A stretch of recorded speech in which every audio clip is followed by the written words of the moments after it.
Paper leak का मामला भी उत्तर प्रदेश में पूरा बवाल मचाया हुआ है, उस पे योगी जी का एक्शन भारी पड़ रहा है, इस पे क्या? अभी कहाँ है यूपी में तो सिपाही का परीक्षा सिपाही में हुआ, उसके पहले आरओ का हुआ था, आरओ का तो कैंसिल हो गया, सिपाही का सब कैंसिल हुआ। तो योगी जी को बुलडोजर सब जगह चलाना चाहिए, इन माफियाओं पर भी बुलडोजर चलाना। माफिया मानेंगे? मानेंगे नहीं तो जेल जाएंगे ना। माफियाओं पर पकड़ना, मैं बार बार कहता हूँ, मगरमच्छ को पकड़िए, मगरमच्छ को पकड़िए, पुठिया गरई सोलबर को पकड़ने से काम नहीं चलेगा। बिहार, राजस्थान, हरियाणा, मध्य प्रदेश, इस सब में एक नेटवर्क है माफियाओं का। इन माफियाओं पर निश्चित रूप से एक जबरदस्त अंकुश की आवश्यकता है, चाहे योगी जी हो, चाहे मोदी जी हो, चाहे नीतीश जी हो। ये जब तक ये लोग जबरदस्त अंकुश नहीं लगाएगा तब तक बच्चों को साथ खिलवाएगा। माननीय प्रधानमंत्री ने लोकसभा से बिल जो पास कराया है, वो एंटी करप्शन जो बिल है, जिसमें 10 साल की सजा और 1 करोड़ का जुर्माना की बात है। नमस्कार, आप देख रहे हैं G20 न्यूज और हिंदुस्तानी प्लेटफॉर्म न्यूज। आज मेरे साथ कोई ऐसा व्यक्ति बैठे हुए हैं जो परिचय के मोहताज नहीं है, दरोगा गुरु के नाम से जाने जाने वाले गुरु रहमान सर। सर स्वागत है। तो बहुत धन्यवाद, बहुत बहुत धन्यवाद। सर, लगभग 25 लाख के आसपास में जो फॉर्म भरा जा चुका है, और उसमें जहां तक बात है कि 12,000 वैकेंसी जब बीएसएससी वाला में, उस पर क्या राय है? कुछ नहीं, ये तो स्वाभाविक है कि लोग पढ़ रहे हैं बहुत ज्यादा, तो निश्चित रूप से लड़कों की संख्या हमेशा ज्यादा रहती है। 13,000 के लगभग वैकेंसी है, तो निश्चित रूप से पढ़े। और चूंकि अब परीक्षा हमको नहीं लग रहा है कि इलेक्शन से पहले होगी, तो अब ऐसी परिस्थिति में वे लोग जीएस में लुसेंट या क्राउन से कुछ भी एकदम रगड़ के पढ़ लें, इंटरेस्ट सही है। और करंट अफेयर्स आपको स्पीडी से दिखते रहे। साथ ही साथ अग्रवाल से जो है, जो भी के अग्रवाल है, उससे मैथ देख ले और दीपक कुमार का रीजनिंग देख ले। डेली 2 सेट प्रैक्टिस करें और किसी अच्छे पब्लिकेशन का सेट उठा के प्रैक्टिस करें तो उनका रिजल्ट हो जाएगा। सर, इतने भीड़ में ऐसे लग रहा है जैसे कि 25 लाख लोगों में 12 प्लेट खाना रख दिया। हाँ तो ठीक है, तो जो योग होगा उसको खाना मिल जाएगा, और जो योग नहीं होगा वो खाना नहीं, लड़ना पड़ेगा, उसके लिए लड़ना पड़ेगा, पढ़ना पड़ेगा और जम के रगड़ के पढ़ना पड़ेगा। भीड़ में बच्चे डर नहीं जाएंगे? बच्चे तो हमेशा परीक्षा के पहले डरते हैं, लेकिन डर के आगे जीत है, उसकी उनको याद रखना होगा। जो हुमच के पढ़ेगा, अभी से हुमच के पढ़ेगा, चोर दलाल के चक्कर में नहीं रहेगा, उसका मैं दावे के साथ कहता हूँ उसका रिजल्ट हो जाएगा। आयोग का क्या अपडेट है? चूंकि आप आयोग से बातचीत किए हैं, उसका क्या अपडेट आ रहा है? आयोग का कहना था कि मार्च में हम परीक्षा लेंगे, लेकिन चूंकि इलेक्शन की तिथि भी लगभग घोषित होने वाली है, तो ऐसी परिस्थिति में मुझे नहीं लग रहा है कि इतना जल्दी होगा, यानी मई से पहले परीक्षा होने की संभावना नहीं है। अगर मार्च में हो जाती है तो अहोभाग, लेकिन आयोग के पास इतनी क्षमता नहीं है। आयोग दागदार है, बीएसएससी को मैं दागदार मानता हूँ, किसी से डरता नहीं हूँ मैं। तो ये अगर परीक्षा बढ़िया से लेना है तो मई में ही लें, लेकिन बढ़िया परीक्षा से लें, बढ़िया से परीक्षा लें। और वह निश्चित रूप से मई से पहले परीक्षा नहीं होनी चाहिए अगर बढ़िया से लेना है तो। और बच्चे को मैं कहूंगा कि वो लोग ये मत सोचे कि परीक्षा कब होगी, वे सोचे कि परीक्षा कल होने वाली है, उसी हिसाब से पढ़े, चोर दलाल से बच के रहेंगे।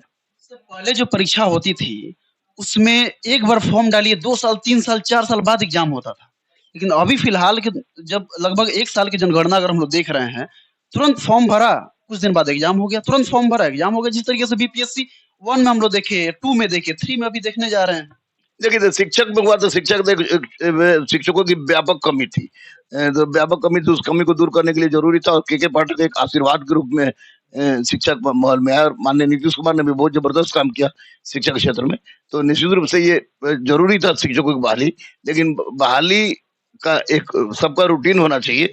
मैं अगर कहिए उसका कि जिस तरह के एक जैसे बीपीएससी का अपने बना दिया है कि कल 30 सितंबर को पीटी लेंगे, 3 से 5, 3 से 7 या 3 से 5 हम मेंस लेंगे, उसी तरह सारे के सारे आयोगों को एक कैलेंडर बना देना चाहिए। कैलेंडर बन जाएगा तो इस तरह की समस्या नहीं होगी। और बीपीएससी शिक्षकों में देखने को मिलती है ये इतनी सारी नियुक्तियां, लेकिन वहीं अदर फैकल्टी में, अदर जॉब में, अदर बीएसएससी हुआ, बिहार पुलिस, वही जो दरोगा हुआ, या अदर जितनी भी वैकेंसी है उसमें देखने को नहीं मिलती। नहीं, देखिए दरोगा में तो लगातार आपको आया था 1989 में आया था, 89 के बाद 1994 में आया, 94 के बाद 2004 में आया, जो 2008 में परीक्षा हुआ, और उसके बाद सीधे आया 2014 में हुआ, 17 हुआ, 24 हुआ, 2213 हुआ, 1275 फिर निकला और फिर निकलने वाला है। तो अब तो सुप्रीम कोर्ट का आदेश है कि दरोगा और सिपाही की तो भर्ती होगी। अन्य क्षेत्रों में भी 14 के बाद बीएसएससी भी आया है। अन्य क्षेत्रों में भी सरकार को पूरा ध्यान केंद्रित करना चाहिए, क्योंकि बेरोजगारी, पढ़ने वालों की संख्या बढ़ रही है तो बेरोजगारी की भी संख्या बढ़ रही है। वैसी परिस्थिति में निश्चित रूप से हम 10 लाख देंगे, हम 2 करोड़ देंगे की जगह पर ये लोग दें ज्यादा, बोले कम तो ज्यादा बढ़िया रहेगा। ये छात्रों की मांग। बिहार में पेपर लीक का मामला जो है प्रत्येक साल या प्रत्येक एग्जाम में देखने को मिलता है, तो क्या लग रहा है कि इस बार बीएसएससी में पेपर लीक का फिर मामला बढ़ेगा या फिर लगता है कि आयोग रोकेगा? आयोग रोके या ना रोके, लेकिन हम लोग जरूर रोक देंगे। अगर पेपर लीक इस बार बीएसएससी में हुआ तो बीएसएससी के अस्तित्व को समाप्त करने की ही हम लोग बात करेंगे सरकार से। और ऐसे भी आपको पता होगा कि माननीय प्रधानमंत्री ने लोकसभा से बिल जो पास कराया है, वो एंटी करप्शन जो बिल है, जिसमें 10 साल की सजा और 1 करोड़ का जुर्माना की बात है। तो निश्चित रूप से लोगों को डरना चाहिए और उसकी पूरी बढ़िया परीक्षा हो, परीक्षा होनी चाहिए, उसकी हम लोग कामना करते हैं। नहीं तो रोड पर उतरने में पेपर लीक माफिया मानेंगे नहीं तो जेल जाएंगे ना। माफियाओं पर पकड़ना, मैं बार बार कहता हूँ, मगरमच्छ को पकड़िए, मगरमच्छ को पकड़िए, पुठिया, गरई, सोलबर को पकड़ने से काम नहीं चलेगा। मगरमच्छ को पकड़िए, मगरमच्छ पकड़ाएंगे, समझ जगह न्याकरण होगा। पेपर लीक का मामला भी उत्तर प्रदेश में पूरा बवाल मचाया हुआ है, उस पे योगी जी का एक्शन भारी पड़ रहा है, इस पे क्या?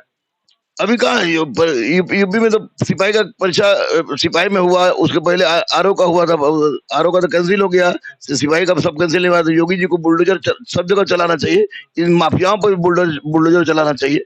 निश्चित रूप से गलत है। ये यूपी, बिहार, राजस्थान, हरियाणा, मध्य प्रदेश, इस सब में एक नेटवर्क है माफियाओं का। इन माफियाओं पर निश्चित रूप से एक जबरदस्त अंकुश की आवश्यकता है।